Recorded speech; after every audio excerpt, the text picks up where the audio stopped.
Hey, seventh graders. Sorry, I'm not there today. When I'm feeling better, I'll come back, which is going to be Thursday, I'm hoping. So, I wanted to go over what you're supposed to do today, so hopefully you've worked on the morning work. We'll go over that together when I get back on Thursday. For now, put it away, and just so you know, you're not taking your math test. Since I am not there and I'm going to be coming so much later, I haven't decided whether we're going to take it when I get back, or maybe we'll just make the end of module test bigger. But either way, don't worry about it for now. What I need you to do is make sure you have the all operations math notes in front of you. So if we haven't passed that out, go ahead and pass that out now.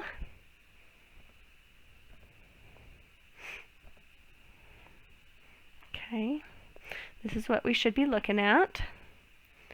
So when we're done with the notes, you can go ahead and work on the problems on the back.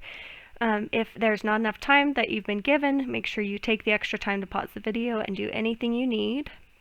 Let's go ahead and work on the first one. So when we're adding and subtracting decimals, this is all review stuff, just stuff I wanted to make sure we knew really well. We line up the decimals, okay? So when I'm writing this out, I want to write it where my decimals are lined up, okay? If there's a hole, you can fill it in with a missing zero. Okay, then easy peasy. We're just gonna add. So 0 plus 8 is 8. 5 plus 0 is 5. Bring down that decimal. That's one big thing, is remembering to bring that decimal. Okay, and then 1 plus 4 is 5.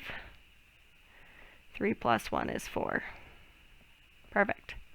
Okay. Over here, same thing. Line up your decimals. 29.8 and 14.19. Sorry, 91. Let's check. Oh, there's a hole there.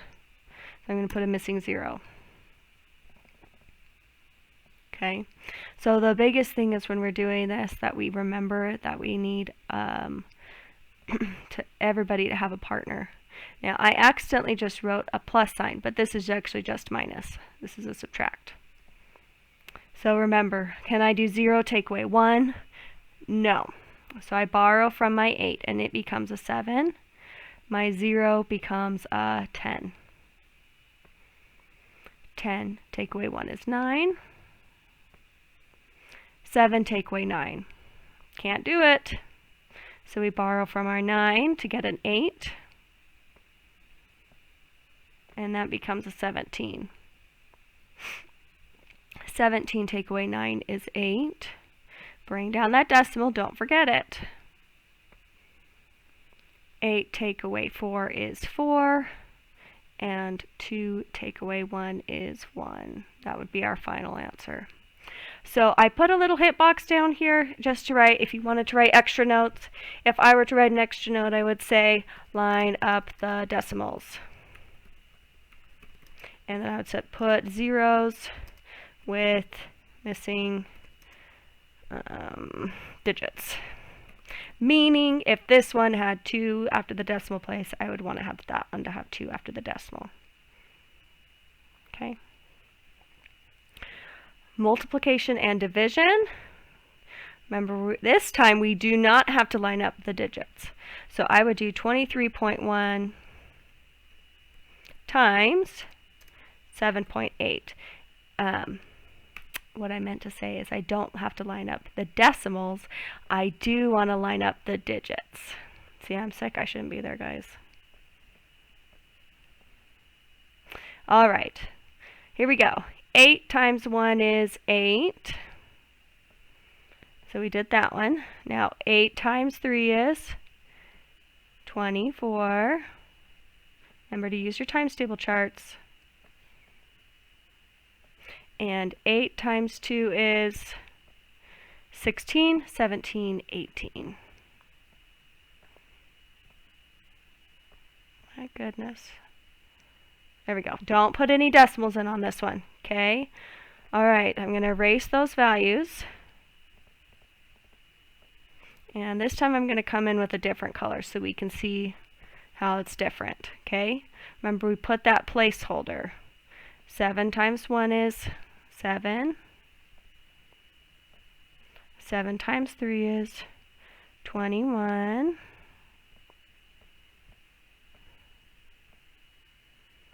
And 7 times 2 is 14, 15, 16. Now, even though I haven't done this super well, I've lined it up really carefully, so now I can go ahead and add straight down. 8 plus 0 is 8. 4 plus 7 is 11. 1 plus 8 plus 1 is 10. 6 plus 1 plus 1 is 8. And 1 plus nothing is 1. The last step is to move the decimal. So I come way back up here to the beginning problem. Just getting rid of extra stuff. And I say that I had one number, 2 numbers after the decimal. So that means I'm going to draw my decimal 2 places over. Once, twice. And my final answer is 180.18. All right, long division. Okay. I have to put the first number on the inside. First number always goes on the inside. 18.88. Now, because it's so hard to write on my computer, I probably won't do this whole thing with you. But it's the first step that's the most important. Okay, we do not know decimal times tables. So when the number on the outside has a decimal, we have to first eliminate that decimal. And we do it by timesing by 10. Okay, when I times a value by 10, my decimal place moves back 1 time. Okay, think about what 4 times 10 is. 4 times 10 is 40. What's 40 times 10? 400. Times that by 10. Okay, we add a 0 because every time we're moving that decimal backwards, and we're filling it in with zeros. So if I move that number, then I also move this one. So instead, it turns into 4 divided by 1. Oh man, let me try again. There we go. 188.8. The decimal hasn't gone completely, but it's now been moved to here, which means it's going to be moved up to here. Okay. All right, you guys finish that one on your own. When you're ready for the hint, go ahead and pause it. All right, here's your hint. Line up the digits when multiplying. Okay? No decimal outside of the long division sign. Okay? So we do that by multiplying by 10.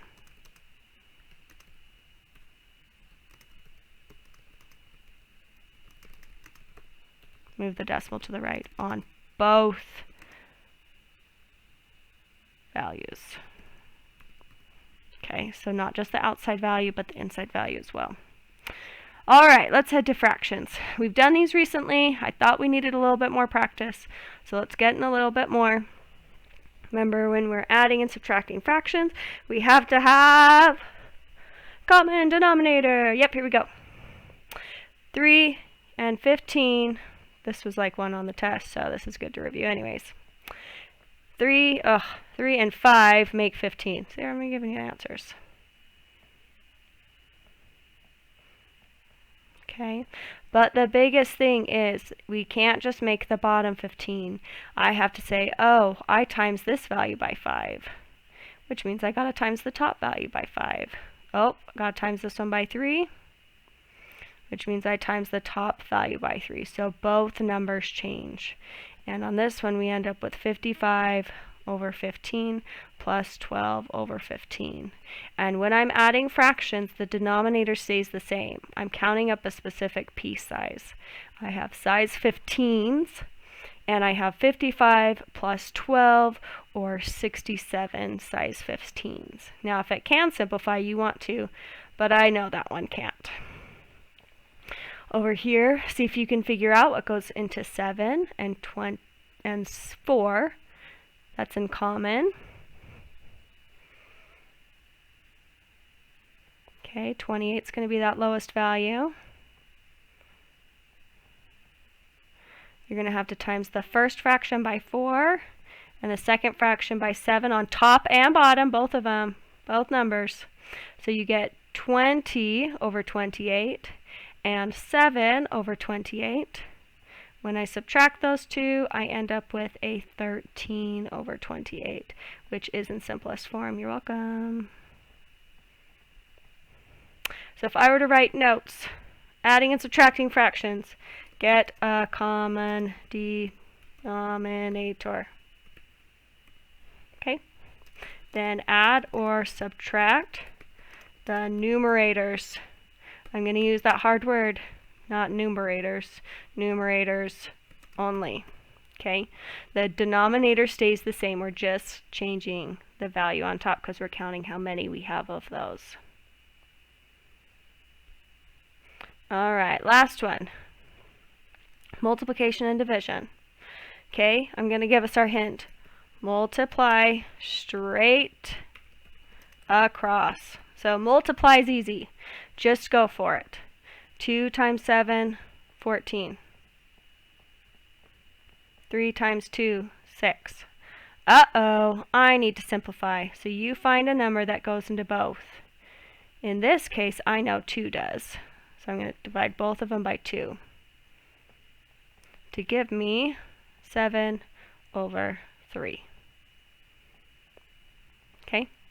With division, we don't start, but when dividing fractions, copy, multiply, flip. Meaning I copy my first fraction, 5/8. I change the divide to a multiply, and I flip the second one. Then I have a multiply sign, just like we had a multiply sign, go straight across. 55 over 48. These do not have anything in common, so that is your final answer, as long as you can appropriately draw your values, which I can't apparently. There we go. All right, the rest of this is for you to do. Do as much as you can. If you finish it, there's an activity for you to do. Okay, ignore this for a second. What you're going to do is you're going to solve this thing right here. 4.9 plus 17.4. And you have to see which one it matches. It's going to match one of these other solving questions. Okay, whichever one it matches is the direction you go. So let's say you got it matched this one. Okay, then you try the next one. Which one does it match? Does it match this one? This one? Whichever one. That's too many. But you draw a path, and your goal is to get to like one final one in the end, like this one. Or maybe it's down here. Okay. All right. You guys are awesome. I'm going to pause this. And when you're ready, come back for science. Okay, so science time. You guys should have a worksheet that looks like this. Okay, you're going to watch a video, The Deepest Hole in the World. Before you do, answer question 1. And read questions 2 through 5. So how deep do you think humans have tunneled? Feet, miles, years, who knows? You write. Okay, then read the other questions. Okay, so you have the information. If we need to, you can watch the video 2 times. So if you didn't catch all the answers on the first time, watch it a second time. It's only 4 minutes long. Okay. Once you have that, then you guys are going to do this little activity. So each of you should have 2 pages. Okay, front and back looks like this. One says inner core, outer core, one says mantle crust. What I want you to do is I want you to make it look nice. I want you to color the lettering, you can color the border, okay? And then when you're ready, I want you to take your scissors and you're gonna look at this side. You're gonna cut on the boxes on this side. If you wanna leave a little bit, you can, but you don't need to. I want you to cut it out this. Okay? So I'm just cutting out the box. You're in charge of keeping track of all these pieces. Okay? So color them, make them look nice. Cut out the box. Now what you'll notice is if you fold it in half on that middle line,